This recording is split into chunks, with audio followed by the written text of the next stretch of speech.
Salam sehat Tribuners, kembali lagi berjumpa bersama kami dalam program Depok Hari Ini. Depok Hari Ini kita bersama dengan pecinta budaya Sunda dan juga dosen komunikasi IISIP Jakarta, Bung Gilang Manik Gumilang. Assalamualaikum. Waalaikumsalam warahmatullahi wabarakatuh. Sampurasun. Damang. Alhamdulillah. Tribuners, ini di tangan saya ada keris yang merupakan peninggalan dahulu zaman kerajaan ya? Zaman kerajaan. Iya. Mungkin boleh di-spill? Ya, itu dari era Pajajaran. Kerisnya adalah jangkung ya, look 3 kalau jangkung itu. Boleh dibuka sih, Kang? Ya. Bingung. Nah, ini jangkung look 3. Ya, pedaringan kebak kalau pamornya, dan yang di tengah ini sebetulnya jimatan ya, ada lingkaran jimatan. Jadi ini keris lama dari era Pajajaran kuno. Udah sah nih kalau udah punya kayak gini. Tribuners, Bung Gilang ini mencoba mengingatkan kita semua bahwa di Sunda itu ada seorang tokoh besar, seorang raja besar yang namanya Raja Purnawarman. Beliau adalah pendiri Cikal Bakal Kerajaan Sunda Besar. Betul ya? Kira-kira seperti itu. Jadi langsung jawab nih. Iya, langsung jawab dong. Jadi sebetulnya sebentar. Ini nih bukunya nih. Ya. Ini bukunya Sang Purnawarman karangan Gilang Manik Gumilang. Ini di dalamnya menceritakan tentang kiprah dari Sang Purnawarman. Bisa dijelaskan mungkin? Ya. Siapa sih sosok Sang Purnawarman? Jadi Sang Purnawarman adalah raja dari Kerajaan Tarumanegara yang sebetulnya dia menjadi salah satu raja terbesar di Sunda. Selama ini kita mengenal Prabu Siliwangi ya, misalnya. Tetapi kalau kita lihat Prabu Siliwangi, kita tidak melihat apa namanya hasil peninggalannya apa saja. Tetapi Prabu atau katakanlah Raja Purnawarman ini meninggalkan jejak peradaban yang sangat luar biasa. Jejak peradaban yang sangat luar biasa. Sangat luar biasa. Kita masih bisa lihat bagaimana ia menyatukan seluruh Sunda, yaitu dari ujung sampai ke ujung ya. Waktu itu Sunda Besar kita nyebutnya, di mana beliau itu yang terlihat jejaknya adalah salah satunya Candi Jiwa sekarang yang ada di Karawang. Candi Jiwa yang ada di Karawang. Ya, Candi Blandongan. Itu candi, kalau Mas Dodi bisa lihat ke sana, candi itu berada di tengah-tengah. Kalau zaman dulunya itu rawa, diisi oleh pohon-pohon yang ya biasalah, yang mekar tuh, yang indah sekali. Kemudian berbentuk bergelombang seperti ini. Dan di tengahnya tuh kemudian apa ya namanya, begitu indahnya, dan batunya tuh bukan andesit tapi batu bata, tetapi mereka pakai satu lapisan, lapisannya itu anti air, Mas Edi. Bisa dibayangkan di tahun 300-an sekian sampai 400-an ya, itu di akhir tahun 300-an, itu sudah ada apa namanya teknologi yang sedemikian kerennya. Itu satu. Kemudian kita bisa juga saksikan betapa dia punya prasasti batu tulis, prasasti di mana-mana yang tertinggal saat ini, dan bahkan jejaknya sampai ke pedalaman Jawa Barat. Misalnya sampai ke arah Ciamis, sampai ke arah Pangandaran, dan itu ada jejak-jejak sejarahnya yang sekarang mulai diketemukan kembali, dan itu luar biasa. Jadi menurut saya Prabu atau Raja Purnawarman ini adalah orang yang melampaui zamannya. Orang yang melampaui zamannya. Ya. Itu sedikit mungkin, itu kira-kira abad berapa ya? Kalau dia itu tepatnya di tahun 390-an sampai 400-an. Jadi Sang Purnawarman itu adalah raja anak dari Darmawan Guru ya. Darmawan Guru. Sorry, salah. Nanti, pokoknya dia itu cucu dari Jayasingawarman. Nanti bisa dikatkan ya, Om. Ya. Jadi dia itu cucu dari Jayasingawarman, pendiri Kerajaan Tarumanegara. Dia itu anak raja yang ketiga. Nah, di era beliau ini Tarumanegara melampaui batas-batas wilayah, termasuk lautan. Karena dia juga memiliki armada tempur laut, di mana pamandanya sendiri yaitu Nagawarman itu sampai pergi keluar negara, Dok. Oh. Mas Dodi, sampai dia ke Cina bahkan, sampai dia ke Melayu bahkan, sampai dia ke Kalimantan bahkan dengan pasukan lautnya. Nah, kemudian pasukan untuk pasukan daratnya juga sangat luar biasa. Jadi mereka itu mendirikan ada setidaknya 12 sistem tempur yang mereka percayai itu akan sangat berhasil. Jadi kalau lawannya ada di lebih tinggi, posisinya di gunung, mereka di bawah seperti apa, kalau posisinya sejajar seperti apa, posisinya lebih bawah seperti apa. Jadi seperti itu. Jadi mereka benar-benar punya sistem pertempuran itu yang sangat bagus. Oke. Masyarakatnya juga luar biasa. Pada saat itu gimana tuh masyarakatnya? Jadi pada saat itu Sang Purnawarman kalau kita lihat, jadi kan kalau kita bicara tentang agama Sunda atau Jati Sunda, itu adalah agama yang dianut atau kepercayaan yang dianut oleh orang Sunda masa lalu, Dok. Nah, pada saat itu sebetulnya agama yang pertama kali datang pada saat pertama kali tahun 78 itu ada perwakilan dari India datang kemari, itu adalah agama Hindu. Betul. Nah, agama Hindu datang ke Sunda Besar waktu ke Jawa atau Sunda Besar itu datang dengan prinsip tidak damai awalnya. Oke.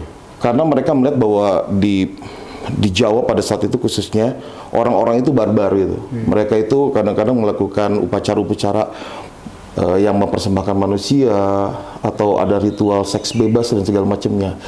Nah, diperbaikilah dengan agama Hindu awalnya. Tetapi kemudian orang-orang ini kan kemudian ada akulturasi ya. Nah, akulturasi kemudian berkembang lagi, masuk lagi agama Buddha. Ini kita cepat aja ya, agama Buddha. Jadi kemudian di situ menimbulkan satu kepercayaan yang namanya Buddha Mahayana. Jadi lebih kepada memadukan antara agama Hindu dan Buddha menjadi satu. Kemudian dipercaya pula dari pengetahuan Karuhun, yaitu agama Jati Sunda. Jadi satu tuh semuanya tuh di situ. Nah, Sang Purnawarman itu mendirikan tadi kuil Buddha di sana, Dok. Padahal dia orang Hindu gitu. Di Sundapura, jadi setelah pindah kerajaan dari Bogor ke Karawang tadi, di area Candi Jiwa sekarang ini, justru yang adalah candi agama Buddha. Padahal dia itu penganut Hindu. Sementara di pedalaman, semacam kalau kita lihat ada prasasti dan segala macam, itu kebudayaan megalitikum, kebudayaannya orang Jati Sunda, orang Sunda gitu. Jadi betapa luar biasanya dia bisa menerima semua akulturasi dari semacam agama ini. Jadi Bhinneka Tunggal Ika itu sudah ada sejak zaman dari Purnawarman ini. Luar biasa. Luar biasa ya. Dan peninggalan yang paling hebat apa? Apa? Yaitu irigasi yang masih bisa kita nikmati sekarang. Oh, saluran Candrabaga yang di Bekasi itu buatan dia. Sang Kali Gomati itu buatan dia. Sungai yang ada di Subang, Cupu Negara itu buatan dia. Luar biasa ya. Yang ada di Jakarta Utara itu buatan dia, dan itu terasa sampai saat ini kita hidup. Berapa abad coba bayangin. Tetapi orang lupa terhadap Sang Purnawarman. Ini orang luar biasa keren banget. Kenapa orang bisa lupa ya? Mungkin karena orang Sunda atau orang Indonesia sudah lupa pada jati dirinya. Saya hanya bisa berkata itu ya, karena kita terlalu sibuk barangkali dengan politik, dengan hal-hal yang sebetulnya menguras energi, tetapi kita lupa pada jati diri, sehingga kemudian kita tidak sadar bahwa di masa lalu kita begitu hebat, dan sebetulnya masa lalu itu bisa menjadi modal atau landasan kita untuk menjadi orang yang lebih hebat lagi, atau menjadi manusia yang hebat lagi, atau menjadi negara atau bangsa yang lebih hebat lagi. Bahkan bisa menguasai dunia kali ya. Harusnya ya, kalau kita lihat dari sekarang, kalau kita lihat demografis atau modalitas kita, demografis kita yang sangat strategi, kemudian manusia kita yang jumlahnya banyak ya. Sebenarnya kita bisa menguasai, tetapi ya itu dia, kita terlalu mudah untuk ya diombang-ambingkan. Tahu nggak apa yang paling menyedihkan? Apa tuh? Orang-orang Korea itu seneng banget kan, mereka punya katanya latar belakang mereka adalah kura-kura dan segala macam itu. Dibawanya dari mana? Dari Bogor, saudaraku. Bayangin dibawa dari Bogor ya bertahun-tahun yang lalu. Dan kemudian itu menjadi simbol mereka. Kita yang punya padahal. Diaku oleh mereka ya. Diaku oleh mereka. Tribuners, ini saya pegang dua bukan apa-apa, ini getarannya lumayan. So sakti. Lumayan, tapi sekarang udah adem. Jadi bicara Sang Punarwarman, mungkin saya bisa kasih gambaran bahwa dia adalah tokoh besar, betul ya? Tokoh besar. Yang memiliki kemampuan dalam menata negara. Betul. Ya kan? Memiliki kemampuan ahli strategi berperang. Betul. Memiliki keahlian dalam meregenerasi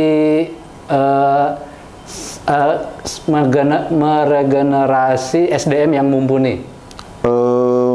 Bisa jadi anaknya tidak seperti dia, tetapi dia memiliki kemampuan ketatanegaraan yang lebih baik daripada ayahnya atau Sang Punarwarman. Karena beliau mendirikan sekolah-sekolah untuk meningkatkan, betul, ya kan, meningkatkan kualitas SDM pada masyarakatnya pada saat itu. Ya, jadi ceritanya gini. Kenapa sih kemudian kerajaan Tarumanegara itu berpindah ke Sundapura, yaitu di Karawang itu?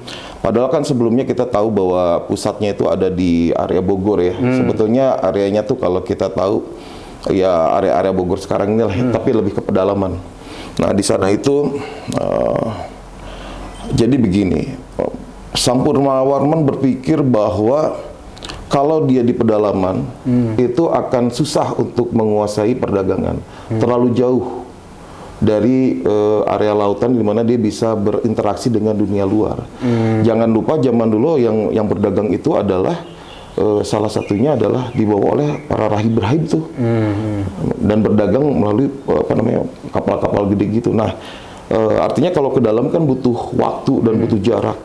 Makanya dia kemudian tidak lama setelah dia menjadi raja, dia memindahkan kekuasaannya dari area Bogor menuju ke Sundapura tadi. Nah, Sundapura itu berada di Karawang. Jadi dia dekat dengan Laut Utara ya, Pulau Jawa. Utara. Nah, tapi jangan lupa pada saat itu juga banyak sekali perompak di area itu. Jadi pada saat era ayahnya itu terjadi penurunan kekuatan negara justru di area pesisir utara. Masuklah, jadi strateginya dia untuk dapetin perdagangan yang bagus dan juga keamanan, dia pindah ke arah utara tadi, mendekati ke arah utara. Kemudian yang kedua dia bangun kekuatan maritim yang luar biasa besar, di mana pamannya menjadi panglima perangnya, dan dia yang menjadi orang yang berdiplomasi ke luar pulau atau luar negeri ya kalau kita bilang sekarang seperti itu. Nah, dengan demikian dia juga kemudian tidak melupakan area pedalaman nih. Area pedalaman tadi dia bikin irigasi. Tujuannya apa? Untuk satu, pengairan, sawah dan segala macamnya. Yang kedua adalah untuk mempermudah perjalanan melalui jalur air ke pedalaman. Selain dia juga membangun ini jalan-jalan biasa untuk infrastruktur jalan. Infrastruktur jalan. Zaman dulu udah dikenal batu gamping, batu kapur segala macam untuk penghias. Kayak gitu. Jadi memang dahulu juga udah tergambarkan, terskenario, ada blueprint mungkin ya. Ya blueprintnya memang sebetulnya sudah punya. Irigasi udah ada dari zaman Punarwarman, luar biasa sekali. Dan percaya atau tidak, itu jaraknya ratusan meter loh. Dari Garut sampai Subang, sampai Pamanukan. Dia bikin segitu panjangnya. Saya pikir puisi dari Garut sampai Subang. Oh, bukan ya? Jarak. Jarak ya. Itu ratusan. Kalau yang di Jakarta ya paling cuma belasan, puluhan kilo ya. Tapi kalau yang dari Garut sampai dari kaki Gunung Garut sampai ke Subang atau ke Pamanukan Cimanuk ya. Itu luar biasa panjangnya. Itu kalau nggak sakti mandaguna mungkin susah kali ya? Nggak pakai sakti-saktian. Oh, nggak pakai sakti-saktian ya? Jadi dia menghimpun para kita sebutnya ahli agama ya, Buddha itu mereka kan ada juga yang menjadi ahli untuk bikin bangunan candi dan segala macam. Nah, mereka bikin irigasi bersama rakyat, bersama tadi raja-raja yang dia rangkul. Sistem Purnawarman itu ada dua. Raja yang mau bekerja sama-sama dia rangkul dan kemudian dia kasih macam-macam. Jadi walaupun dia bekerja sama dengan Cupu Negara atau Pamanukan sekarang, kalau Cupu Negara itu Subang, area Pamanukan ada lagi, Cirebon ada lagi itu. Dia rangkul ketika dia bikin irigasi segala macam. Kemudian dia akan datengin itu hadiahnya berupa sapi, kerbau sebesar sebanyak-banyaknya untuk warga makan bareng-bareng. Bahkan Raja Cupu Negara dikasih kuda. Maaf, dikasih gajah. Dikasih gajah beserta dengan pelatih gajahnya. Gimana nggak raja seneng kan, raja bawahan. Tetapi pada yang melawan sama dia, ya dia tidak segan-segan untuk melakukan peperangan gitu. Tribuners, itulah sejarah singkat ketokohan dan kiprah dari Sang Purnawarman ya. Iya. Era kebangkitan Sunda saat ini sudah terlihat. Salah satunya dari Gubernur Deddy Mulyadi. Menurut Kang Cecep gimana nih? Sepertinya Kang Deddy ingin mengembalikan kejayaan Sunda nih. Kalau menurut saya memang sudah tidak tertahankan ya rasa cinta kita, DNA kita kepada masa lalu, kemudian juga ya akan pada suatu masa akan kembali lagi.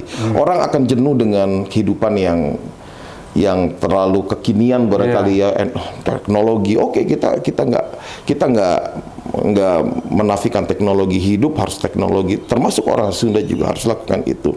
Deddy Mulyadi, Kang Deddy atau KDM, Bapak Ahing adalah salah satu bukti bahwa Sunda akan kembali jaya. Sunda akan kembali jaya. Iya. Ya primordial ya, Sunda dulu. Tetapi sebetulnya ini bukan cuma cerita tentang Sunda, tapi cerita tentang Nusantara. Iya. Saya lebih suka menyebutnya Nusantara ya, karena kita itu berbeda-beda, tapi tujuan kita cuma satu. Kita ini adalah negara yang berbangsa-bangsa tapi jadi satu. Iya. Sementara kalau kita lihat yang lain-lain, itu adalah satu tapi kemudian menjadi pecah-pecah, jadi berbangsa-bangsa. Indonesia cuma satu-satunya di dunia. Iya, luar biasa memang. Kang Cecep melihat sosok Sang Purnawarman ada di Kang Deddy Mulyadi? Ini pertanyaannya agak berat, tapi Kang Deddy melakukan perubahan luar biasa untuk Jawa Barat saat ini, dan kita harus akui itu dia keren banget gitu.